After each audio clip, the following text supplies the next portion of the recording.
Hello,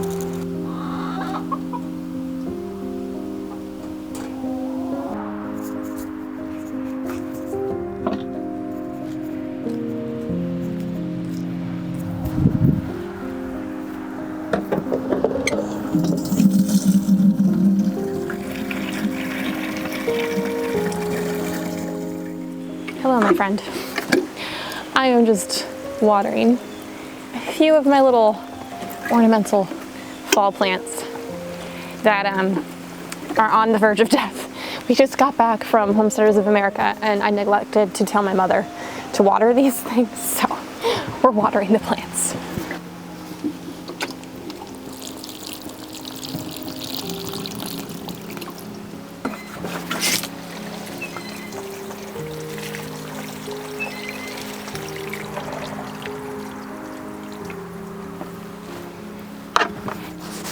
Look at this lovely hydrangea.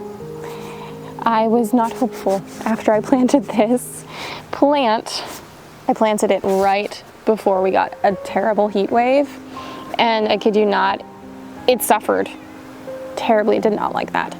I had nothing but twigs for the longest time, but then after the weather started cooling down, look, I have new greenery, and it's just one, but it's a beautiful bloom here.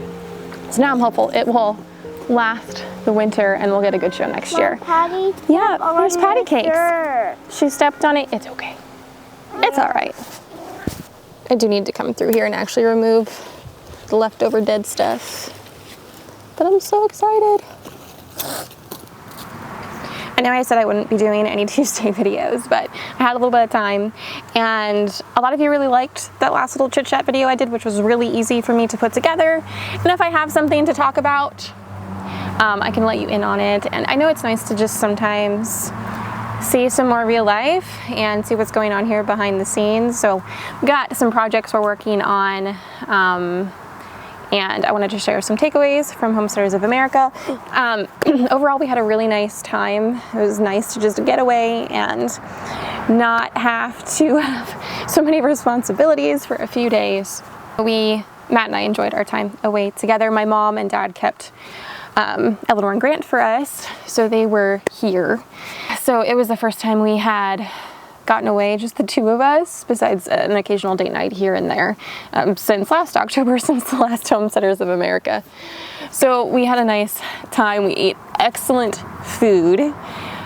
Food is always a highlight for us. We are total foodies, so we're always looking for new places to go to. We went to this Italian restaurant, which was like authentic Italian. It was so good.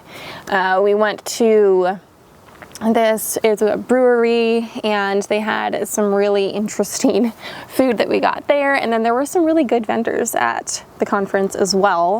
We ate at this little bistro. They had, it was like lamb shawarma, and I had this chicken couscous dish. It was really good. So we really thoroughly enjoyed the food. We listened to a few speakers this year. The ones that really stood out to us, and this probably comes at no surprise, but the main one was the herbalist, Darryl Patton. If you have been to HOA and you've listened to one of his talks, he's just such a wealth of knowledge. It just pours out of him to the point of where you're like, can you please repeat that? Because so much comes out at one time. Just an amazing man. He loves the Lord, loves plants, and he's a kindred spirit of mine. So we always learn a lot from him. So we got to learn about a few different herbs that I'll share about at some point. I need to do some more researching just to make sure I'm explaining them well enough. Loved his class. We got a bunch of stuff from him as well. I'll show you my little HOA haul, everything I picked up from the vendors. Also, I think our main takeaway from the event is that we need more land. We need more land. So we've decided we are just going to amp up our prayer life, really start praying into that. We just have such a desire for some more land. Our dreams have shifted a little bit. For the longest time, we wanted like tons and tons of land. And now, we'd be okay if we could have like 8 to 10 acres. That would be great. That would be a huge upgrade, and we'd be able to do a lot more, some of the things that we've been dreaming for. That was our main takeaway. Man, we need some space, because there's only so much that you can do here, and we both have interests and we took 2 of the classes there. We sat in on 2 of the sessions. One was about dairy sheep. It was by, I think her name's Rachel Hester of Whoopsie Daisy Farm. Oh my goodness, the knowledge she has. You can just tell when someone's got it, you know, like there were certain speakers we went to and like, that was a little bit of a letdown, you know. You can just tell when someone has a certain presence. They know what they're talking about and it just flows out of them. And she was one of those people. We thoroughly enjoyed her talk. So definitely go check out Whoopsie Daisy Farm if you are interested in dairy sheep. She made a very convincing case for dairy sheep. And Matt and I were like, we looked at each other and we're like, we're getting sheep someday. Got her book too. She might have that available online, but she was just so interesting. It gave you a whole bunch of background on the origin of dairy sheep, left truly nothing out. And I mean, just the benefits of sheep milk is just amazing. So that's something we are going to research more. We want to, like Jess from Roots and Refuge always says, make our waiting room our classroom. We want to gain as much knowledge now around dairy sheep as possible, so that, you know, Lord willing, one day when we get the space to do it, we can get our dairy sheep and know what we are doing. I mean, for the most part, until you actually get them and start working with them, I mean, you'll learn a whole bunch more. So that was super exciting. We loved that talk. I'm excited to go and read her book. And then another thing we sat in on was Adam Martin, I'm pretty sure that's what his name was. Adam Martin? I think so. If I'm wrong, I'll put it on the screen. But he has Bee Kept, I believe is the name. It's all natural, sustainable beekeeping. He doesn't feed his bees sugar water. He doesn't buy in bees. He catches swarms in the spring. And he has this like horizontal type hive that he has, I think he has come up with, and he sells them now. Super interesting, just really fascinating. And I know I'm always drawn to the things that go against like mainstream and the norm. That's just who I am. So I love that he does his own thing and it works. And it is much closer, I believe, to how the Lord intended it to be, working with the bees. Really interesting. He has a book too. If I can find some links and sources, sites, I can put them in the description. So those are the 3 that we really enjoyed. We went to some other ones and they were okay, but quite honestly, we didn't like leave there feeling like we knew something other than what we already came into the class with. It was very beginner, which is fine. Some people need that. Those just weren't particularly for us. So it was those 3 that we really enjoyed. We spent a lot of time with my friend Heather at her booth. I know there were people there looking for me, and they were coming to Heather at her booth. Where's Kelsey? I'm sorry that I missed you. You can very easily get lost in a sea of 6,000 people. There are people that I saw after the fact, like their social media, that they were there, and I didn't even come across them once, and we were walking around constantly. We did a lot of that, and we shopped all of the vendors, which, let me show you what I got. Okay, here's my little Homesteaders of America haul.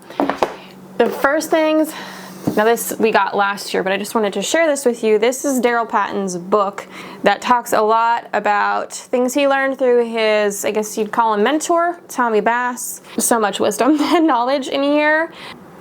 So I don't know that this is available on Amazon, but I believe his website is thesouthernherbalist.com. So I can link that down in the description. Great herbalism book there. So he always brings with him some salves. The one we've purchased before, and that is his Tommy Bass original salve. I'd say I have what these are here. Kind of more like an all-purpose skin issue salve, eczema, psoriasis, skin cancers, wounds to the bones. Lots of good uses for this. So we picked up one of his salves again, and then we got 2 of his other ones. Now, I don't know if I'm going to say this right, but it's Amanita. It's a mushroom Amanita salve. This one we were super interested in. He didn't have this last year, not that I remember, but this is, actually can be poisonous mushroom, but some members in the family are actually very useful. This one is useful in scrambling nerve signals. So if you have issues with damaged nerves or sciatica, peripheral neuropathy, this, if you can apply it to where that pain kind of originates, it'll help. You can also take just a little bit of it internally on your tongue. It helps with, again, confusing those nerve signals that are firing the wrong way. It can also help with sleep issues, but you don't want to take too much of it because it can cause very vivid, strange dreams. So there is that. But we got this one, and then we got this balm of Gilead and bee propolis salve. I forgot to take a picture of what this is for. I'm gonna have to look that one up. we got these 3 salves from Darryl Patton. And then I also look for different herbalists there that might have some tinctures that I have a hard time getting access to, or something that might sound just interesting and useful to me. So something that Darryl Patton talked about last year, talked about what he uses for people who have symptoms of like COVID lung and just respiratory issues in general.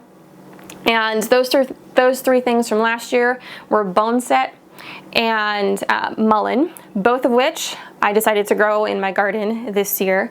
And the third one was rabbit tobacco. He said about making tinctures out of each of those using 3 equal parts and then putting them into a nebulizer for any sort of, you know, bad lung respiratory issues that you have. They all have other uses as well, but I've been having a really hard time sourcing rabbit tobacco in any form, whether that be tinctured, a plant somewhere, or seeds. Can't find it.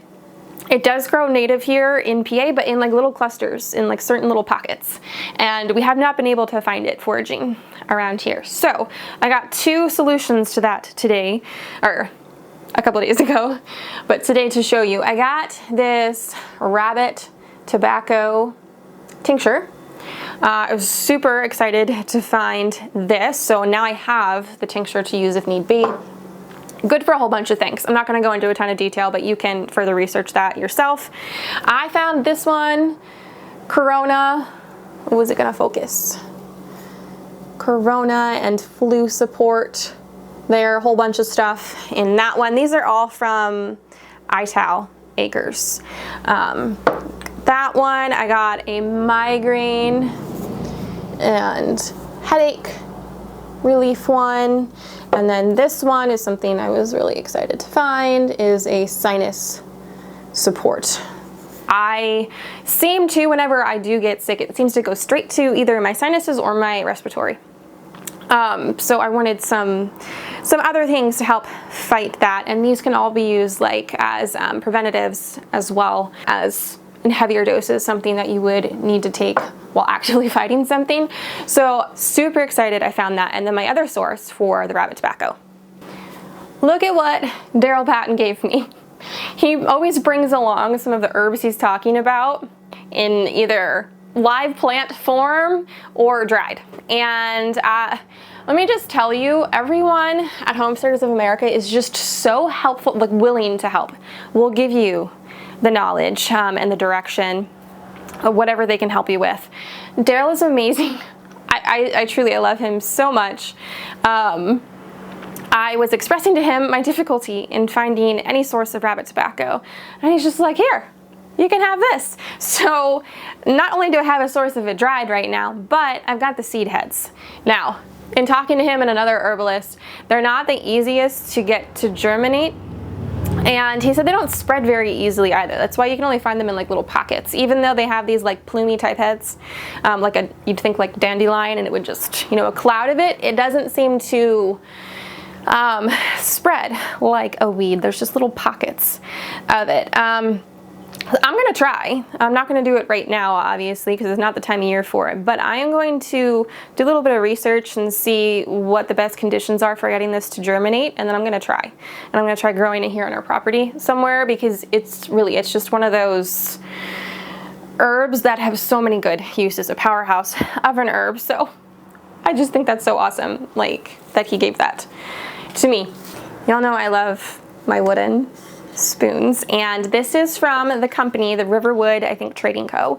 is the name. This is where I got my bread knife. I have a whole bunch of other, I have like a spatula and different serving spoons and stirring spoons and things. I did not have any sort of ladle or dipper. This is a dipper, but I love it so much. I wanted something for soup. Excellent quality, super easy to maintain and take care of. So I got this guy for soup season. And then this next place we got stuff from, I wasn't expecting to find there. They had some beautiful antique stuff and just some things that had the look of what I like, but were really useful. So I got this handmade garden dibber. If you don't know what a dibber is, so these have this might be 1/4 inch or 1/2 inch, and then inch markings for how the depth you want to plant your seedlings. And then you just stick this in the dirt, wiggle it around, and then you have your pre-made hole and you can just stick your seedling in. I've been wanting one of these, but I wanted like a really well-made one, so super excited to find that. From the same place, I got these beeswax wraps. I have been wanting to make some myself, but before I go and purchase everything for it, I just wanted to make sure I really liked using them and that they worked well for the purposes I want them for. So I got a 3-pack of some different sizes here that we're gonna try, and if I like them, I'm gonna do a video and we're gonna make some ourselves. Super simple. I like to try things first before I go and invest money. And then, y'all know I love my copper. Look what I found. Like, seriously, a copper chicken. So I'm so excited to put this in my kitchen somewhere. I'm not really sure where I'm gonna put it, but I had to have it as soon as I saw it. So we got this guy. And then I love my old pictures and frames for around the house. Look at this beauty. It's old, like really old. And look at the old wooden frame. I got this for 30 bucks, which I didn't think was bad at all. The lady who I got it from thinks it's either from like late 1800s, early 1900s. She found another one very similar to this that was dated, I think she said 1922, something like that. So old, and it's just a beautiful, beautiful picture. I can't wait to put in my home. I do have to mend it a bit. We need to put some more nails or something in here to secure the back that's missing, and it's just all taped up. But I was so excited about this. The last 3 things I got is just some more knowledge, some more things to build up our library here. So we got that Bee Kept book by, was I right? Yes, Adam Martin. So that was correct. All about natural, sustainable beekeeping. Very interesting. And then this is Rachel Hester's, did I say that right? Yeah, Rachel Hester, her dairy sheep book. So much knowledge in here. I'm really excited to read this one. And then this is something that Matt picked up. Prepare for Anything, survival manual. Tim, yes, I'm making sure I'm getting all these names right. Tim Macwelch, he's like a bestseller, does a lot of survival type stuff. Tons and tons of things in there, surviving all sorts of things, how to use certain things, how to clean water, how to make a well, disinfectant, UV light, like there's just a ton of stuff in here. A solar light bulb DIY. Yeah, lots of different things, turning certain oils into fuel that you might need. Crazy stuff. Really good knowledge to have. So there's my little HOA haul. Okay, heading back outside. There's a couple projects I wanted to show you. We're gonna document them in more detail as we work on them. But let me turn the camera around. So this building here, I had said before, this is what used to be a cookhouse, so like a summer kitchen.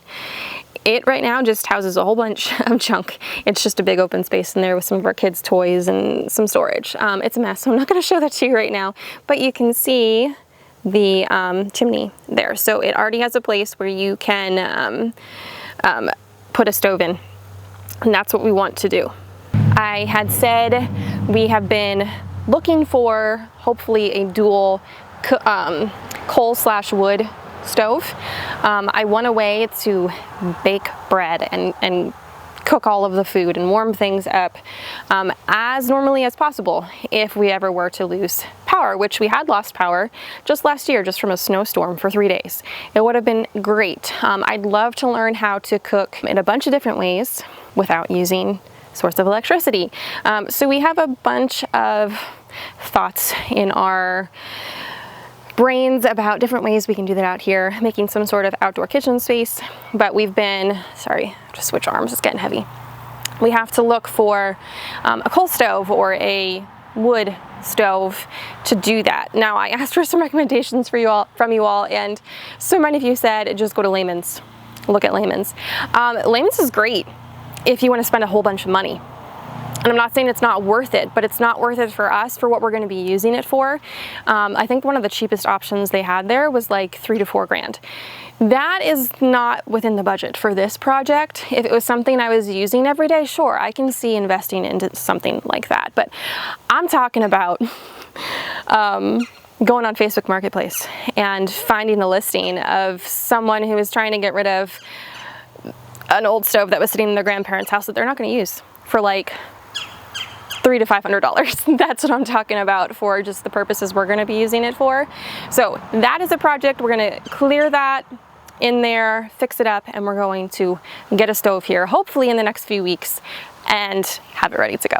So I want to bring you along for that whole little project, and then I want to share with you how I am using it, how it's working out. I would like to explore some other options as well. We were thinking about making like an actual outdoor kitchen. We were even looking up how to make like an earthen oven, just how to cook over a campfire. I was thinking of trying to do a loaf of bread in a Dutch oven over a campfire and just sharing that process. I'd like to just become more experienced in cooking alternatively without power for just, I think it'd be a lot of fun actually to try out a lot of those things. And it's nice to just be prepared, know how to do it, how to use it before you would need to. I think there's wisdom in that. So hopefully that's interesting to you, but I'm gonna try and do that here this year. Hopefully we can get the ball rolling there. I am going to be redoing some of the garden. And it's not just my idea. Matt actually came to me with it, and I'd already been thinking it, so we're like, okay, let's do this. He's gonna be taking off a few days of work here, hopefully soon. I'm gonna bring you along for that process. Just making the space what it can be for what we need. There, you just learn so much as you put on years of experience in the garden. How I most prefer gardening. I don't believe there's a wrong way to garden, like a wrong method, but you do find what you enjoy. And I am going to just do that now. We'd like to make the garden symmetrical. Right now it's not. Not that that's really important, but it would gain us some more space, and I'll show that to you in a second. And then up where I have medicinal stuff and the big raspberry patch, we're gonna overhaul that whole space. So just some little projects just to refine the space and make it work best for us. I don't know if you're gonna be able to see super well, but you can see this side over here is longer than this side. There was a reason for that. When we had the arborvitae here that we took down, and now we have this fence, they provided a ton of shade, which prevented us from making the sides equal. All of these beds, if we would have pushed them out further, they would have been very shaded and not have grown. Now we don't have that. So now we're like, oh, we can actually make this what we wanted it to be, and we can even out the space. So that would be moving everything over about 4 to 6 feet. So we'd gain some more space on the inside. We also want to have an access point here like there is over there. You can see the archway. We'd like to have that come all the way through so we can have access on every side of the garden. So making a space in there as well. So we'd gain a whole bunch more space here on the in-ground portion, but I don't think I'm going to be growing in-ground in there anymore. So I still do like no-dig. I see the benefits there. That's what I had been doing in that area, Charles Dowding, his method of no-dig. Love that. However, we have very very heavy clay soil, lots of rocks, at least in our yard here in South Central PA. I have been building up this garden in the soil for the last 7 years. The best that I know how with what I have access to, I mean, I've been adding inches and inches and inches of good soil on top of it. But we're still having issues with certain crops like carrots that obviously need room for their roots to grow down. They hit things still in our soil. And then, you know, they just grow kind of funky. Potatoes still don't love to grow in ground here. And I have just decided, like, those are some of the main crops that we eat, that our family enjoys to eat, and what I want to store. So I want to grow more of those things. So for us right now, it just makes sense for me to turn a lot of that in-ground space into more raised bed growing. All of my raised beds here, that is where I get the best performance. And like I said, after years and years of just refining your skills and seeing what works best for you, sometimes you just kind of have to pivot, even if that doesn't mean you're not like against a certain method of growing. I will continue to promote no dig gardening, but for us here with our soil, and I want it to be transformed somewhat quickly so that I can grow the things I want to grow as best I can here, then I feel like I need to switch gears a little bit. And we're gonna do, this is the plan right now. Things are always subject to change, but I think I want to do some more raised beds in that area. And then in the jungle up here, we need to redo some of our supports here. They're not wide enough for our raspberries, but the raspberries are going to stay. It's everything else that is going to be going. I haven't decided where I'm going to put other things yet, but this just becomes such a jungle in here. So I think I'm just going to focus on strawberries and raspberries in this space, and I'm going to be moving other beds around. We're also going to be transplanting some of these blueberry bushes that got a little cattywampus here because there was an arborvitae here that was coming out pretty far, so we had to like curve the line, but now we're gonna fix that. We also have some other things we're just gonna be pulling out. Again, just refining the space, and I'm really excited for it. I love working on projects. I love continually transforming the space. Like I said, just refining it, making it work best for us. So lots of changes coming here. I'm gonna bring you all along. I wish you could smell this bloom. Smells like heaven.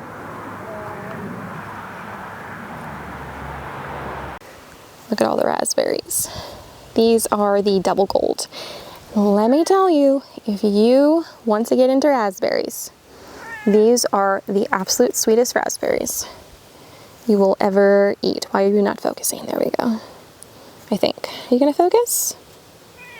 So good and beautiful.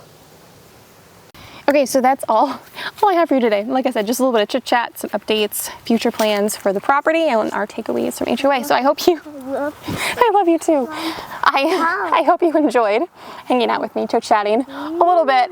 I'm gonna get tackled here in a second and fall over. So you have a blessed day, and I will see you next time. Take care.